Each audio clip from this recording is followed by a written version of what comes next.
নিজস্ব জমি না থাকায় কৃষি বীমার সুবিধা পাবেন না, এই ধারণা ভেঙে দিয়ে রাজ্য সরকার কৃষকদের জন্য নিয়ে এলো দারুণ বড় সুখবর। এখন থেকে অন্যের জমিতে চাষ করলেও কিংবা মৌখিক চুক্তিতে কৃষিকাজ করলেও কৃষকেরা শস্য বীমার আওতায় আসতে পারবেন। এই তথ্য জানিয়েছেন জলপাইগুড়ির কৃষি অধিকর্তা।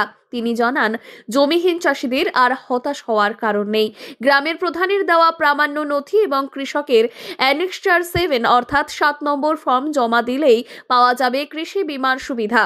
বহুদিনের দাবির পর অবশেষে জমিহীন কৃষকদের জন্যও এই সুযোগ বাস্তবায়িত হলো।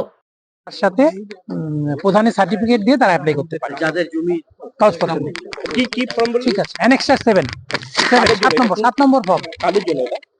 এটা যাদের জমি জমা কাগজপত্র নেই তাদের জন্য।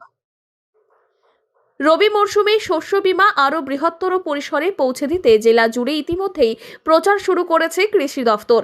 গত বছর আলু, তৈলবীজ, গম, ভুট্টা ও ডালের জন্য যে শস্য বীমা করা হয়েছিল তাতে যুক্ত হন প্রায় ৭১,০০০ কৃষক।